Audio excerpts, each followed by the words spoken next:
আপোনাৰ একাউণ্টত কিমান টকা সোমাইছে আপুনি এনেকৈ চেক কৰিব পাৰিব। আপোনাৰ মোবাইলৰ জৰিয়তে আপুনি কেনেকৈ চেক কৰিব আপোনাৰ একাউণ্টত কিমান টকা সোমাইছে, জিঅ' টেগৰ সময়ত আপোনাৰ কোন ঘৰ ফটো মাৰিছিলে আপুনি এনেকুৱাকৈ সম্পূৰ্ণকৈ আপুনি দেখিব পাৰিব। আপুনি সম্পূৰ্ণ জানিবলৈ এই ভিডিঅ'টো সম্পূৰ্ণকৈ চাব। প্ৰথমত আপুনি আপোনাৰ মোবাইলৰ গুগল ব্ৰাউজাৰ অন কৰিব। তাৰ পিছত আপুনি ইয়াত লিখিব, আপুনি এনেকুৱাকৈ লিখিব PMAYG এইখিনি লিখি সাৰ্চ কৰিব। তাৰ পিছত আপোনাৰ সন্মুখত এনেকুৱাকৈ আহিব। আপুনি ইয়াত ক্লিক কৰিব। আপোনাৰ সন্মুখত এনেকুৱাকৈ আহিব। আপুনি ওপৰ ফালে চাব 3 ডট ইয়াত ক্লিক কৰিব। ক্লিক কৰাৰ পিছত আপুনি তলফালে চাব ডেস্কটপ সাইট ইয়াত ক্লিক কৰিব। তাৰ পিছত আপোনাৰ সন্মুখত এনেকুৱাকৈ আহিব। আপুনি ইয়াত চাব পূৰণ চিন এইটো কাটি দিব। তাৰ পিছত আপুনি এনেকুৱা এটা অপচন দেখিবলৈ পাব।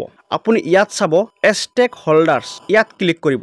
ষ্টেক হোল্ডাৰত ক্লিক কৰাৰ পিছত তলফালে এনেকুৱাকৈ আহিব। আপুনি এইফালে চাব, মই জুম কৰি দেখুৱাইছো। তাৰ পিছত আপুনি ইয়াত চাব PMAYG বেনিফিচিয়াৰী ইয়াত ক্লিক কৰিব। ক্লিক কৰাৰ পিছত আপোনাৰ সন্মুখত এনেকুৱাকৈ আহিব। আপুনি ইয়াত চাব ইণ্টাৰ ৰেজিষ্ট্ৰেশ্যন নাম্বাৰ, আপোনাৰ একাউণ্টত কিমান টকা সোমাইছে, আপোনাৰ চৰকাৰী ঘৰৰ কিমান টকা সোমাইছে আপোনাৰ একাউণ্টত, সেইটো চেক কৰিবলৈ আপোনাৰ এখন নাম্বাৰৰ প্ৰয়োজন হ'ব, যাক কয় ৰেজিষ্ট্ৰেশ্যন নাম্বাৰ। এই নাম্বাৰটো আপুনি ক'ত পাব, কেনেকৈ লাভ কৰিব আপুনি ভিডিঅ'ৰ শেষত মই আপোনাক জনাম।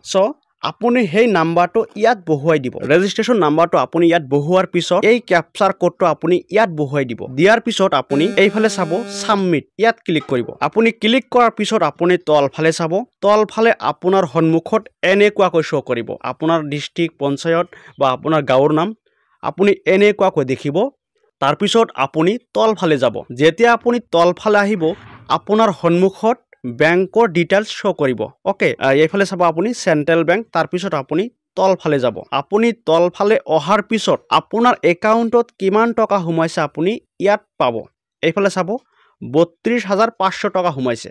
আপোনাৰ সন্মুখতো এনেকুৱাকৈ শ্ব' কৰিব। তাৰ পিছত কোন তাৰিখত সোমাইছে আপুনি এইফালে চাব পাৰিব। জিঅ' টেগৰ সময়ত আপুনি কোনখন ফটো দিছিলে বা আপোনাৰ জিঅ' টেগৰ সময়ত আপোনাৰ ঘৰৰ ফটো কোনটো মাৰিছিলে সেই ফটো আপুনি চাবলৈ আপুনি তলফালে যাব।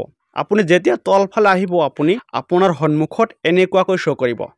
আপোনাৰ একাউণ্টত কিমান টকা সোমাইছে, কেতিয়া সোমাইছে, আপোনাৰ সম্পূৰ্ণ ডিটেইলছ আপুনি অতি সোনকালে চেক কৰক। এতিয়া মূল কথা হ'ল আপুনি এই ৰেজিষ্ট্ৰেশ্যন নাম্বাৰটো আপুনি ক'ত পাব বা কেনেকৈ লাভ কৰিব। বন্ধুসকল, যিহেতু এই ভিডিঅ'টো ডাঙৰ হৈ গ'ল, মই অহা ভিডিঅ'ত মই আপোনাক দেখুৱাম আপুনি কেনেকৈ ৰেজিষ্ট্ৰেশ্যন নাম্বাৰটো আপুনি উলিয়াব। সেই ভিডিঅ'টো পাবলৈ আপুনি মোৰ চেনেলটো ছাবস্ক্ৰাইব কৰি এক্টিভ হৈ থাকক। লগতে আপোনালোকে মোৰ লগত যোগাযোগ কৰিবলৈ এই ভিডিঅ'ৰ ডিছক্ৰিপশ্যনত মোৰ ফেচবুকৰ লিংকটো দিয়া আছে, আপুনি তাতে গৈ মোৰ লগত যোগাযোগ কৰিব। আজিৰ ভিডিঅ'ত ইমানেই, ধন্যবাদ।